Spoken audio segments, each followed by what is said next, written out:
Hello everyone and welcome back to part 72 of Build HMS Victory. Okay, so in today's video I'm just carrying on with this bow improvement kit, and what I've done first is just pretty much attached these new decorative mouldings. Obviously I ripped mine out in part 70 and I was obviously painting them in part 71, so now it's just time to attach them to the bow. And I've just used this 6-second glue, and I just obviously just glued up the back surfaces, and then I kind of just held them onto position. Just held them in position and I just clamped them off with a few pegs while the glue dried. And I pretty much just moved on to these Gammoning lines, and it's pretty much the first time I've kind of had to do any kind of rigging in 20 years. And I say the last ship I did was obviously HMS Bounty, which was 20 years ago. So yeah, so like I say, it's the first time I've kind of done anything, and I kind of just show you the procedure that I could remember. Like I say, probably things have changed over the last 20 years. But like I say, I think I did an okay job. But what I didn't realise when I was filming it the first time around is obviously when I was lashing these Gammoning lines around, I wasn't paying any attention to the bowsprit. So as I was pulling it tighter, then obviously when I get to the section where you kind of lash the two ropes together, by the time I'd realised I'd pretty much pulled this bowsprit all the way to this tip of the bow. So yeah, so I had to kind of cut all these ropes off and film it again. But like I say, I show you this time obviously what I did with the bow to kind of stop this bowsprit being pulled down while you tie off these Gammoning lines. So anyway, hope you enjoyed the video, and I'll see you all again soon.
Okay, so after adding these decorative trims to this section, it's now time to get this bowsprit tied down, obviously using the Gammoning lines. And this is actually the second time I did this.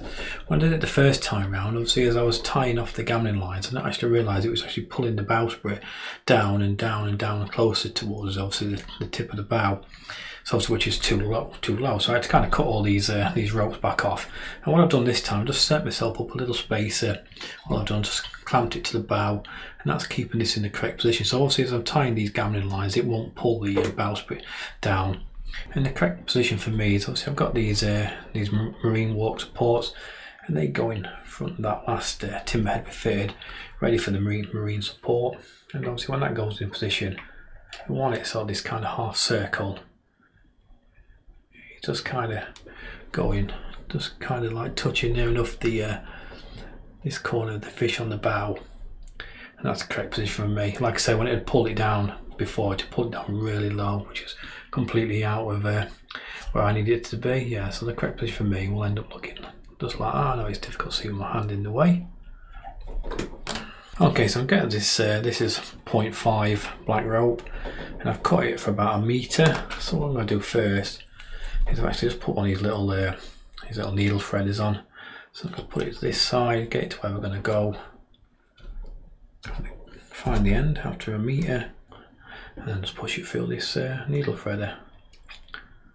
What that's going to do is just pull it through this hole, this eye, and then we can pull it off. And then we can kind of just pull it all nice and tight. So I want it lined up against this edge of this fish. So that's when we can just pull it nice and tight. Okay, so the way it's rigged is we're kind of going in Katie cornered.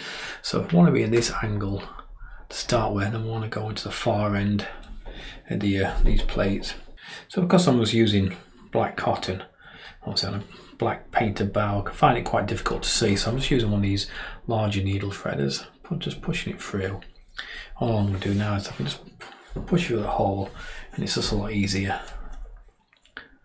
So we get the first one in, and what we're going to do, make sure we get tuck right up against this edge, right up against this plate, and then we kind of go back on ourselves over the bowsprit, and then we go in front of the first one we fitted, back down.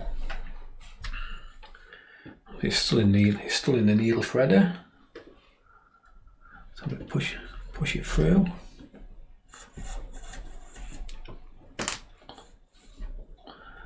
So we need to make sure it's on that side of the first one we fitted as well. So we're kind of in front of that one, which is obviously facing that way, and we're in front, actually behind this one now, that's facing that way. So then we just keep doing that.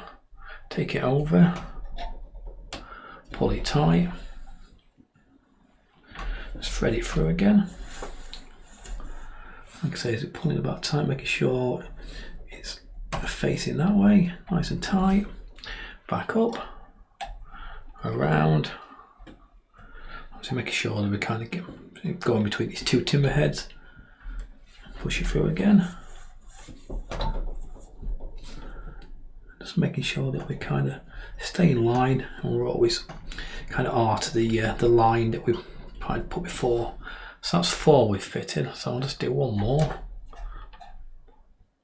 So over we go again, making sure we're in front,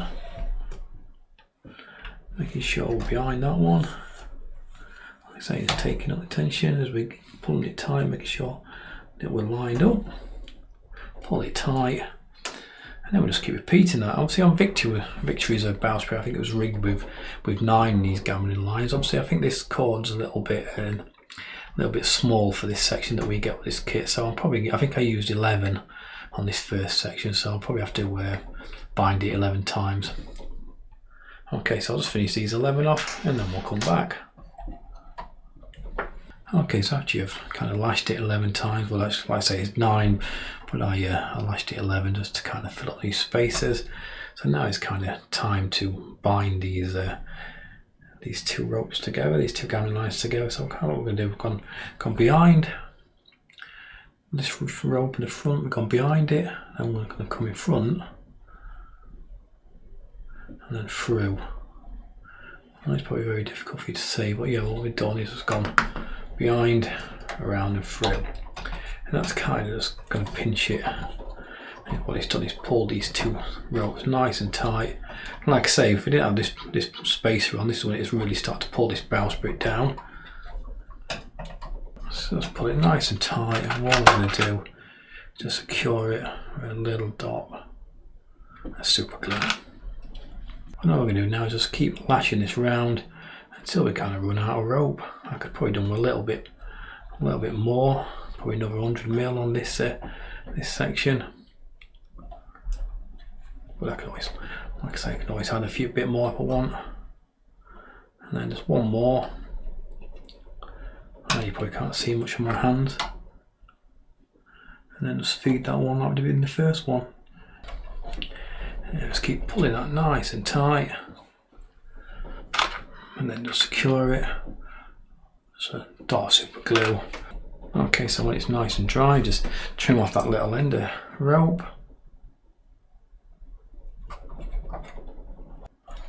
And that's the 2 gammoning lines added to the bowsprit.